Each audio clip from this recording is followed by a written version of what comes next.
Olá, meu amigo, minha amiga, roteiro, nossos amigos aí que nos acompanham no programa da Rota da Saúde.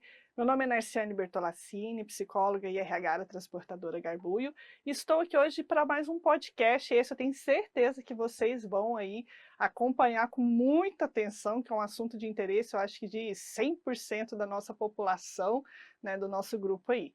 Vocês vão poder assistir, né, tanto essa gravação como qualquer outro dos nossos episódios nas nossas redes sociais, no Instagram, no YouTube, no Facebook e também no podcast, no Spotify, certo? Bom, hoje é com muita alegria que eu venho falar para vocês que é importante quando a gente tem um projeto que se estende, né, para a sociedade, para a nossa comunidade. E esse assunto foi sugestão de uma moradora daqui da cidade de Limeira, onde nós estamos hoje, e ela veio falar assim para a gente que ela é uma filha de um motorista, de um caminhoneiro, né? Então a nossa amiga e agora Gabriela Soares, que trouxe para a gente essa dica de tema para vocês. Vocês devem estar curiosos, né? Então eu vou começar a fazer uma perguntinha, algumas perguntas para vocês, aí para vocês terem uma ideia do que a gente vai falar. Como que está o seu dinheiro? Como que está a sua saúde financeira? Como que está aí o seu planejamento financeiro? Então, quando a gente fala de saúde, nós já falamos isso das outras vezes, nós falamos de um contexto geral, seja física, biológica, psíquica, e hoje nós vamos falar dela mesmo, saúde financeira. Por isso que eu perguntei como que está a sua saúde financeira. Existe, né, nós passamos aí agora recentemente pela campanha do Setembro Amarelo, existe uma linha muito próxima dos casos de suicídio com a questão do endividamento. Vocês sabiam disso? Existe também estudos que falam da quantidade de casos de divórcios que ocorrem, o que afeta aí a nossa saúde social e familiar, também causadas por questões de endividamento ou de problemas de descontrole financeiro.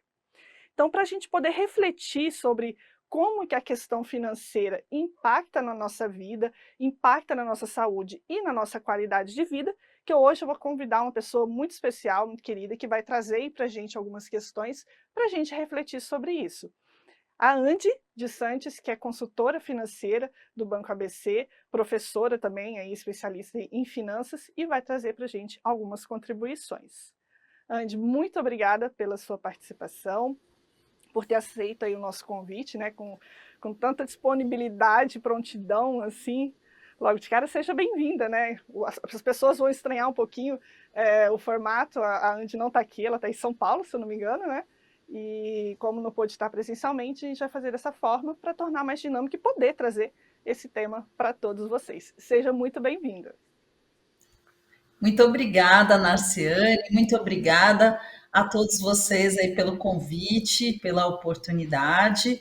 É um prazer estar aqui com vocês e espero poder esclarecer aí algumas questões relacionadas à saúde financeira tão importante, né?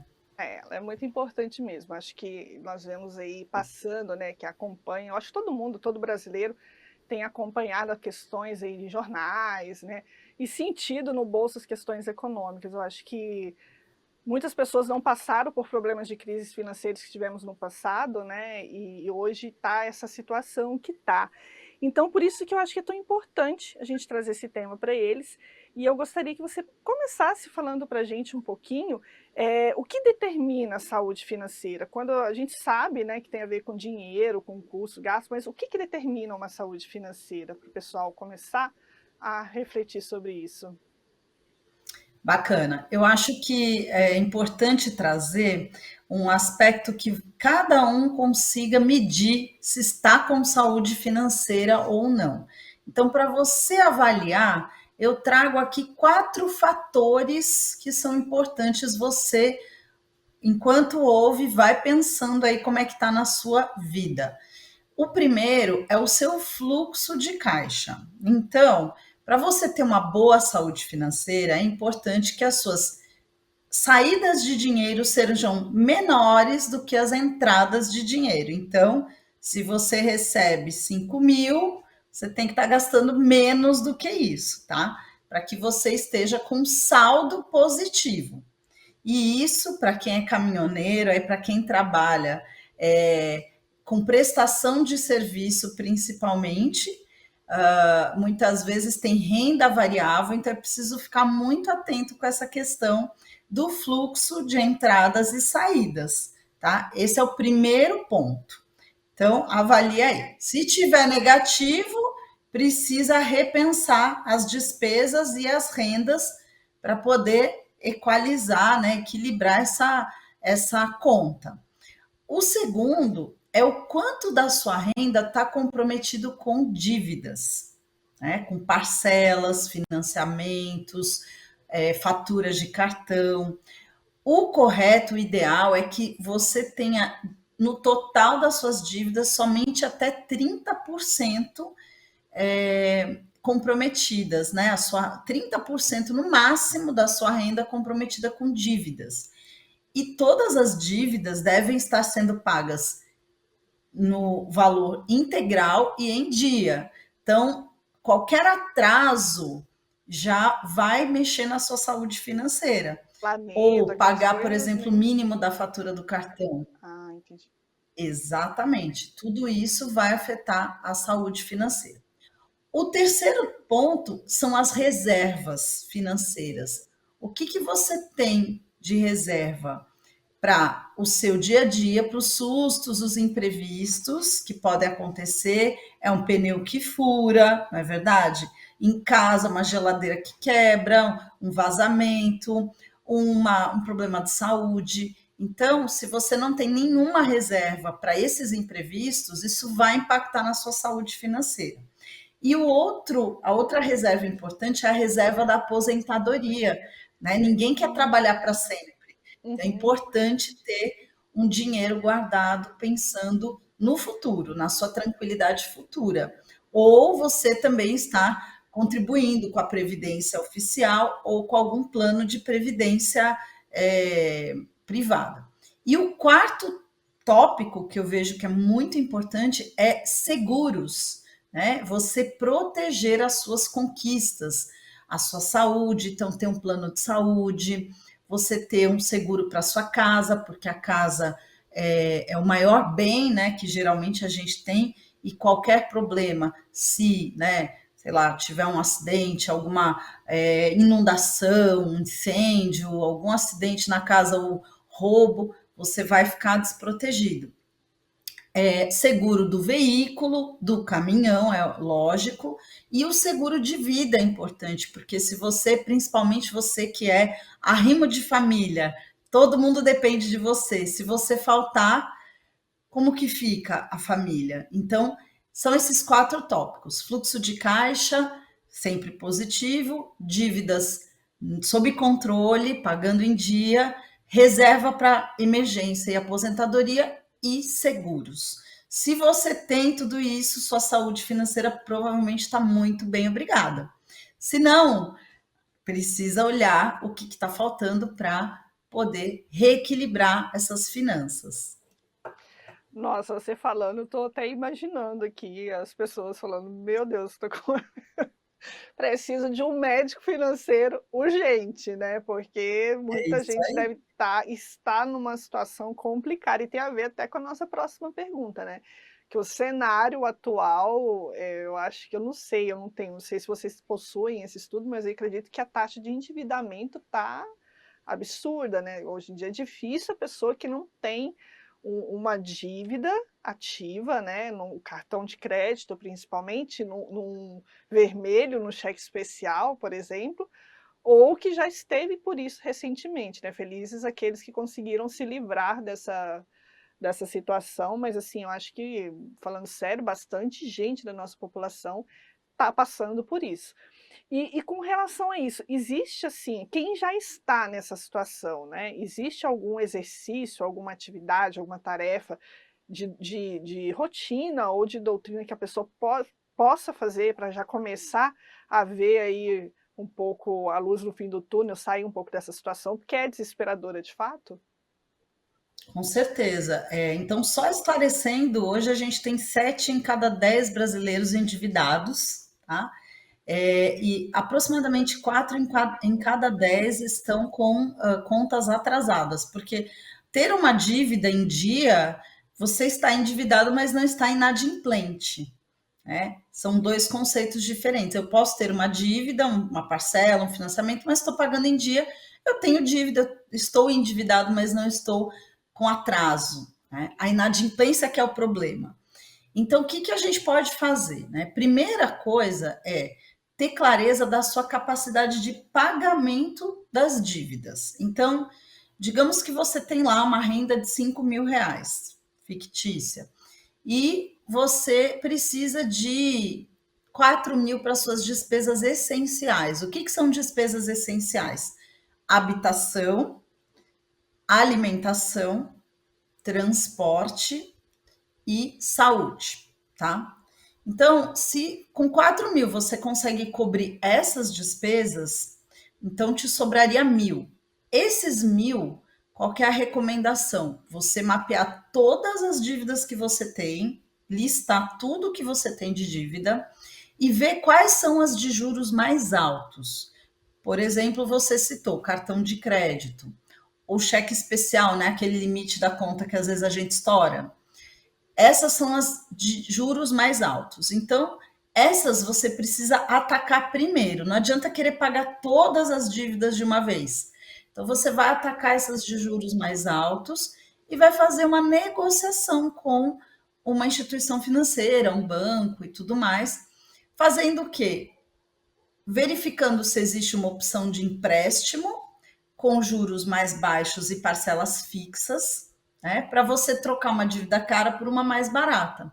Então, se eu tenho 5.000 de renda, eu primeiro pago as minhas despesas essenciais. Não adianta nada eu fazer uma negociação de uma parcela de 2.000 se eu preciso de 4.000 para as minhas despesas essenciais. Então, eu tenho que pegar esses 1.000 que sobra para colocar na minha negociação.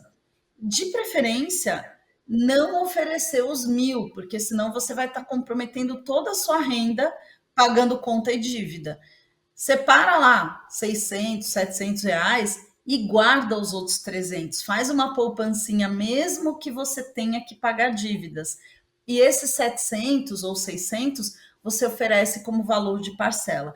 E aí, você tendo uma pontuação de crédito que permita você ter acesso, por exemplo, a um consignado, a uma dívida mais em conta, você usa isso como parcela e vai amortizando essas dívidas. Entrou um dinheiro a mais, quita mais parcelas, vai acelerando para ir limpando.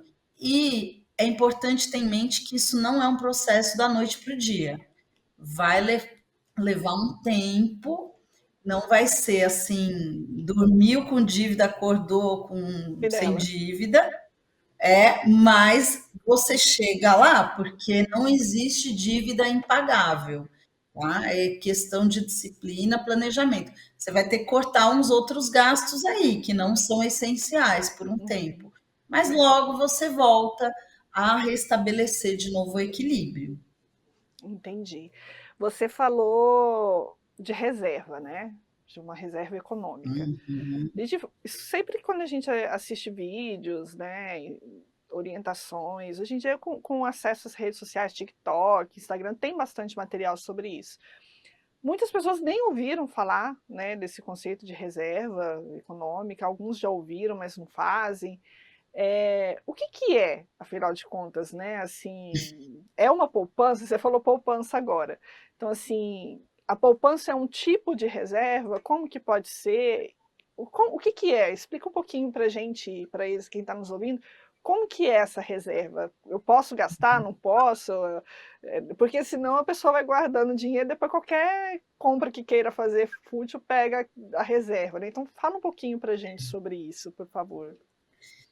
Bom, reservar dinheiro, uma parte do dinheiro que a gente recebe é fundamental para a gente ter saúde financeira. Aonde você vai reservar é aí que entra a grande dúvida das pessoas, né? Onde eu invisto meu dinheiro, onde eu coloco as minhas economias, né? Então, eu já digo para vocês, existem diferentes tipos de aplicação para diferentes objetivos.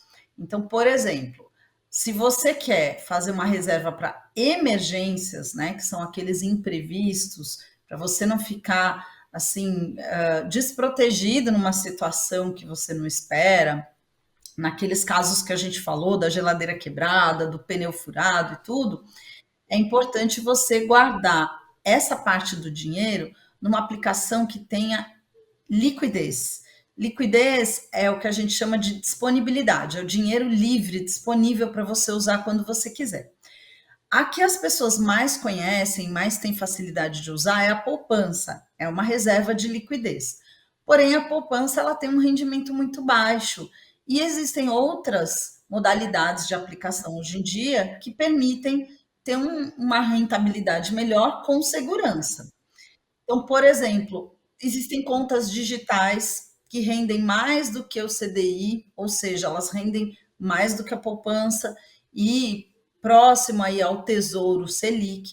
Existe o Tesouro Selic, que é uma aplicação segura também e simples de operar e que também tem liquidez diária, que significa que você pode pegar o dinheiro a hora que você quiser para uma emergência.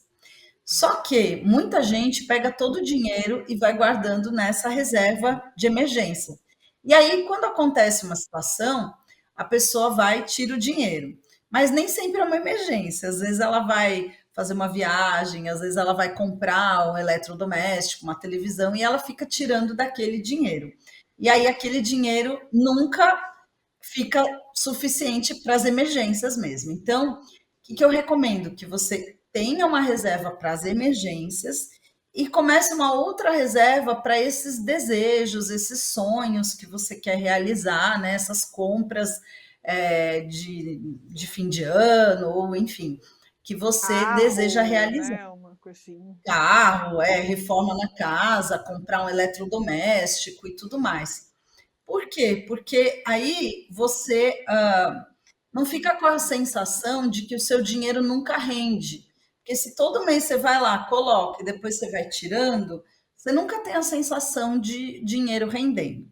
E aí, para esse tipo de sonho, de objetivo, você não precisa de tanta liquidez, porque não é uma coisa que você vai comprar o mês que vem.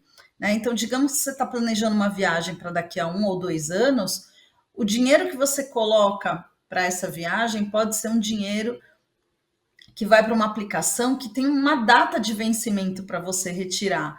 Né? Então, por exemplo, um CDB. CDB é um tipo de aplicação que, na verdade, você está emprestando dinheiro para o banco e o banco fala assim: olha, nós estamos em setembro de 23, você deixa esse dinheiro 2 anos e aí você vai ter tal rentabilidade em setembro de 2025. E essa rentabilidade costuma ser até melhor do que as outras, né, para emergências. E aí você deixa o dinheiro blindado para você não ficar pegando toda hora, entendeu? Evita esse E aí ele vai, boicote, dessa sabotagem que a gente vai a lá, gente quer se uma. auto-boicota mesmo, né? Então a gente tem que se proteger da gente mesmo. E Ah, para os planos de longo prazo, como aposentadoria, o estudo dos filhos, algo assim mais longo prazo, aí a gente tem a renda variável, que investimento em ações, em fundos imobiliários, em outros tipos de aplicação que tem um risco um pouco maior, mas que tem uma promessa de retorno maior. Muita gente se dá mal em ações porque pega todo o dinheiro que tem e coloca em ações. Aí, quando vem a emergência, às vezes o mercado de ações está baixo e a pessoa acaba vendendo uma ação que ela comprou mais cara. Né? Então, digamos que ela comprou uma ação por R$ 30 e aí comprou lá 100 ações, 1.000 ações por R$ 30 e quando acontece a emergência, a ação está valendo 25. Aí ela acaba vendendo porque precisa resolver a emergência e acaba tendo prejuízo. Então, para eu ter lucro com ações, esse não pode ser o dinheiro do leite das crianças, tem que ser o dinheiro que eu não preciso naquele momento. É o dinheiro que eu posso deixar lá observando a uhum. oscilação dele sem me estressar, e ele vai render ao longo do tempo, ele tende a ter um retorno maior, e aí eu vou tirar no momento que eu achar oportuno. Mas preciso ter cuidado com isso. Então, é isso, dividir os sonhos em caixinhas diferentes, as aplicações em tipos de objetivo diferente. Aí você vai diversificando e vai ter com certeza, uma tranquilidade maior. Ah, legal. E quando a gente fala do tipo de pagamento, né, a maneira como esse dinheiro entra. Então, por exemplo, muitas pessoas, né, como é a nossa realidade, recebem no quinto dia útil o seu salário, recebe um adiantamento, né, no 21º, 20º dia ali, e tem também as rendas variáveis, né, que você falou. Então, assim, são datas específicas que o dinheiro vai entrar na conta da pessoa. Tem essa situação e tem a situação também de que a gente precisa fazer essa divisão, né, do que é essencial, da reserva e de tudo mais. Como que a gente faz essa divisão se o nosso dinheiro já entra dividido em datas, né? Toda vez que entra o dinheiro a gente faz essa divisão, a gente divide o dinheiro do pagamento mesmo, eu pago as contas e o outro eu faço reserva. Como que pode ser feito a administração desse tipo de pagamento que não é de uma vez só, ele é meio que fragmentado, dividido em datas distintas? Ok. Bom, no dia do pagamento, a primeira providência que a gente tem que tomar é separar um dinheiro para reserva de emergência. Sempre Hum. recomendo que a gente faça a reserva antes de gastar o dinheiro, porque se você ficar esperando sobrar, você não vai guardar. Então, já programa uma aplicação, os bancos têm essa funcionalidade, você programa para que todo dia, o quinto dia útil, enfim, o dia que você recebe lá, o dia 10, você recebe o salário, você vai transferir uma parte, pode ser um valor pequeno, o importante é que todo mês esse dinheiro saia da sua conta e vá para uma aplicação. Inclusive, o Tesouro Direto tem essa opção de você fazer aplicações programadas. Fez isso, aí é a hora de pagar as contas essenciais, né? Luz, água, aluguel, enfim, a parcela da casa, parcela do carro, né? Você vai pagar a internet e fazer a compra também do supermercado, né? Que é aquilo que você precisa realmente para passar o mês. Não adianta você sair pagando uma fatura sem ter essa, né? Então, programar para fazer esses pagamentos básicos, essenciais, já no pagamento, né? Já logo na sequência do que recebeu o pagamento.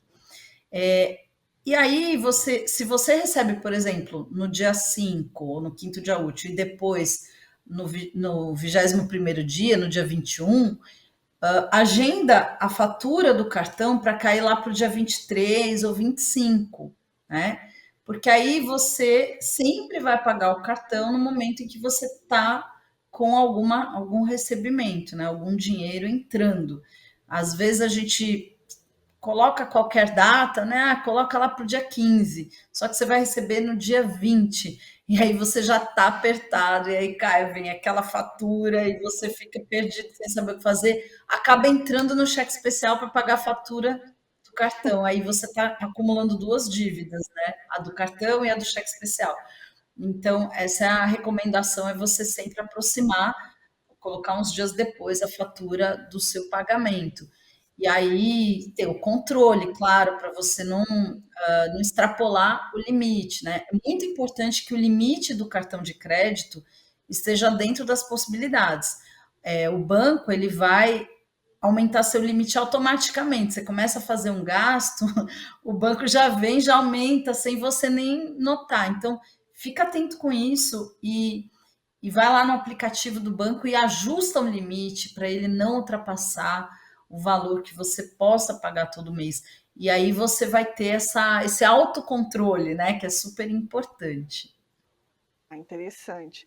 Eu acho É que importante também, desculpa interromper, mas é importante também controlar os gastos, né? Ter uma planilha, ter um é, aplicativo que possa te dar uma visão de para onde está indo o seu dinheiro, né? Para você poder não perder esse controle. porque muitas vezes você vai conferir, né? Tem gente que passa tudo num cartão de crédito, vai conferir na fatura e parece o nome lá, nem lembra, né? E vai passando valores pequenos, né? Isso é uma cilada muito grande também, eu vejo, que a pessoa passa ali, Exatamente, ai, passa principalmente. parcelinhas, né? É, Parcela, comprei roupa para as crianças em 5 vezes, aí fica é. 5 parcelas de R$ 100. Aí depois comprei uma TV em 12 vezes. Aí vai juntando as parcelinhas, né? E você acha que cabe no bolso. Aí quando você vai somar mesmo, a Tá coisa, complicado. a coisa é. É, e quando a gente, né, assim, até para a gente encerrar, eh, como que a gente pode fazer, né? Porque é um fato, existe, né? É um problema, como eu falei, afeta bastante gente. Como que a saúde, e até um problema, né? Porque às vezes você não cuida da saúde financeira, sua preocupação é tanta que você começa a adoecer no físico também, e aí você já não tem dinheiro para tratar do físico, aí vai aquela bola de neve, né? Como Uhum. que a gente pode fazer para prevenir, né? Porque já que é uma situação que nem você falou, que exige planejamento, então como que a gente faz sair dessa situação de desespero, como que eu vou prevenir? Que lição que eu tiro? Né? Quando a gente fala de saúde, de qualquer tipo de saúde, a gente fala muito de prevenção.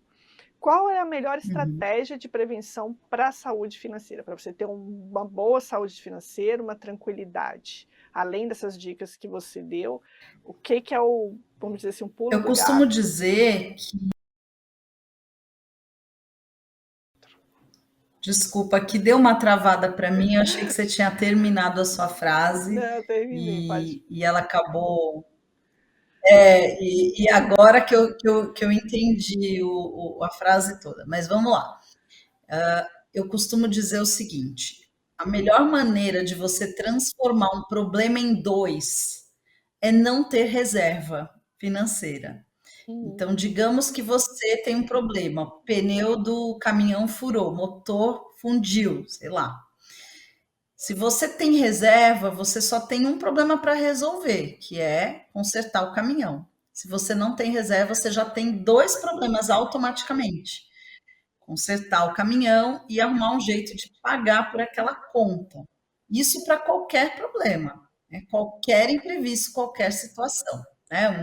Um vazamento, um problema de saúde, um cachorrinho ficou doente.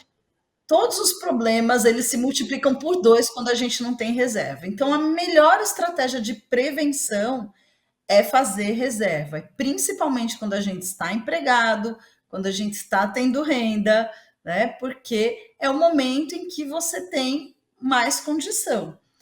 Então, viver um ou dois degraus abaixo do que a sua renda permitiria você viver é uma ótima forma de fazer dinheiro sobrar para você conseguir garantir um fôlego financeiro nas situações imprevistas, né? Nas situações de emergência. É claro que se você está super endividado, isso já fica mais complicado, mas depois que você supera o endividamento, o ideal é você já realmente começar a fazer essa reserva. Outro aspecto importante é conversar com a família, é abrir o jogo, não ficar guardando e não ficar levando isso só para você resolver sozinho, né? Muito importante trocar ideia com a família, contar o que está acontecendo, pedir para todo mundo colaborar, todo mundo economizar, convidar as crianças também. Daqui a pouco a gente está no mês das crianças, né?